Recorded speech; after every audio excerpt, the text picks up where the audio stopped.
Bonjour à toutes et à tous et bienvenue dans cette vidéo consacrée au troisième épisode de la série Live Yu Yu Hakusho et faut qu'on parle. Donc l'épisode démarre avec notre détective des esprits qui se rend dans un manoir et affronte Yei, qui ne trouve pas nécessaire de dégainer son sabre. Et tandis que Yosuke admet sa défaite, Vito Corleone se rend sur l'île Kuribuku... Non, attends. Kukiru... Ah merde. Kubiruku...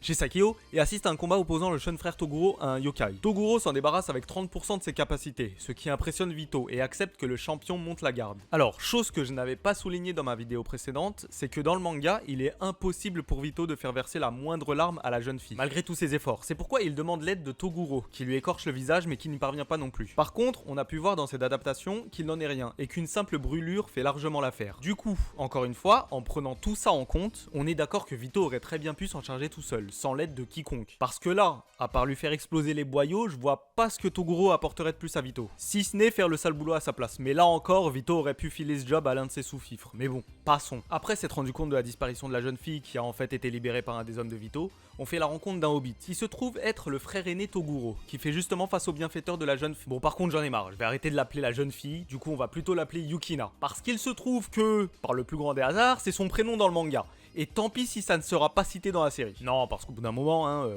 d'autres choses à foutre. C'est bon. Tiens, d'ailleurs, on va pas s'emmerder, on va en profiter pour renommer le frère Toguro en T1000. Pourquoi ? Parce que ça... et ça. Et là, en voyant son ange gardien se faire éliminer sous ses yeux, elle te chie une barquette de larmes glacées. Et ça tombe bien puisque Yukina signifie distributeur automatique de glaçons. Alors autant le coup du cigare, je me suis dit allez, pourquoi pas, même si j'attends de voir comment ce sera justifié par la suite. Autant cette scène colle beaucoup plus avec le concept de base, puisque tout comme dans l'œuvre originale, ce qui lui fait verser des larmes ici est le fait qu'on s'en prenne à une personne qui est plus ou moins chère à ses yeux. Selon moi, ils auraient dû faire en sorte que le coup du cigare ne donne aucun résultat, et qu'ils saisissent par la suite que la torture physique est vaine. Sakio présente alors à Vito les frères Toguro, Karasu et Bui, les personnes qui se chargeront de le protéger et d'éliminer Yei et Yuzuke. Puis on arrive à ce qui fait de Yu Yu Hakusho une des nombreuses œuvres qui utilisent le principe de monomythe, développé par Joseph Campbell, notamment avec l'apparition de Maître Genkai qui devient le mentor de Yuzuke, mais également de Kuwabara. On assiste donc à un entraînement impossible à suivre pour les mammifères que nous sommes, et à un combat opposant Yuzuke au maître, qui se bat les mains dans le dos et qui le nargue en utilisant l'une des techniques ancestrales du batracien, la marche du crapaud.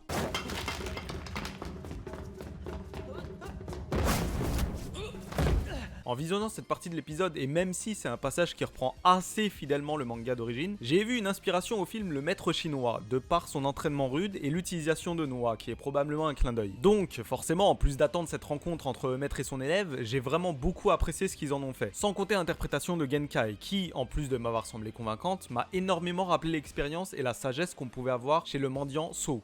Bon, avec les 37 grammes de picole dans le pif en moins. De son côté, Kuwabara tente de briser un rocher avec des sabres en bois qui se pètent les uns après les autres. Et étant sensible à la force, au monde spirituel, il y parvient finalement après avoir fait matérialiser un sabre de Jedi spirituel. Un sabre spirituel. Merde! Pendant ce temps, Sakio poursuit son projet de lier le monde des démons à celui des humains. Et on apprend que le jeune Toguro compte s'investir dans ce projet, pour la simple et bonne raison que comparé à un démon, nous, en tant que mammifères, on est loin de faire l'affaire. Ce qui n'est pas totalement faux, puisque comme le montre cet extrait, on peut voir que... Quoi?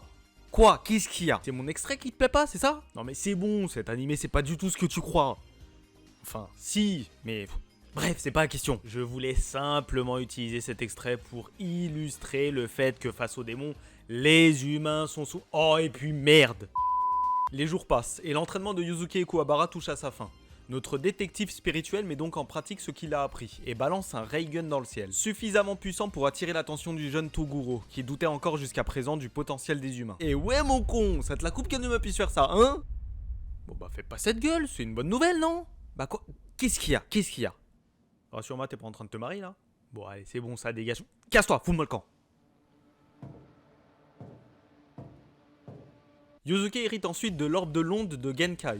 Bon alors, dans le manga, Yuzuke fait la rencontre de Genkai, en s'infiltrant en tant que candidat lors d'un recrutement pour savoir qui sera digne de recevoir tout le savoir du maître, sachant que ses jours sont comptés. Mais ici, elle le lui confie parce qu'elle sent venir un danger imminent, que tout comme dans le manga, son âge avancé risque de lui porter préjudice, et qu'étant donné le potentiel de Yuzuke, elle estime certainement qu'il est le seul à pouvoir prendre la relève et faire face à cette menace. Cette menace, ce n'est pas Rando, mais le jeune Toguro, qui s'invite à son dojo pour l'éliminer et qui s'avère être une vieille connaissance de Genkai. En parallèle, on a Yei, qui capture Keiko sous les yeux de Yuzuke. Et pendant qu'Uramechi l'affronte pour lui faire cracher le morceau et récupérer récupérer Keiko, on apprend qu'il s'agissait en fait du T-1000, qui s'était fait passer pour Yei pour la capturer et attirer Yuzuke chez Sakio. Bon. Hormis le fait que le T-1000 puisse changer son apparence et qu'en l'occurrence là, il prend celle de Yei, déjà, pourquoi Yei? On est d'accord qu'il aurait pu prendre l'apparence d'un autre. Je veux dire, je suis pas sûr que Yuzuke aurait laissé couler si ça avait été une autre personne qui l'avait capturé. Et ne me dites pas que c'est pour qu'il aille ensuite retrouver Yei pour coller avec la suite de l'intrigue. Pour la simple raison que, sauf erreur de ma part, Yuzuke n'était pas censé savoir où crécher Yei. Mais bon allez, pourquoi pas? Par contre, un autre truc qui me dérange, c'est que Yei apparaît pour disparaître la seconde d'après. Alors le fait de rester planté devant Yuzuke, selon moi, c'est grosso merdo pour qu'il le suive. Jusqu'ici, tout va bien. Du coup, comment tu veux qu'il tombe dans ton piège si tu lui laisses même pas le temps de te coller au fion? Eh, regarde, un truc simple avec zéro budget. Enfin, pas grand chose quoi. Alors vas-y, prends note.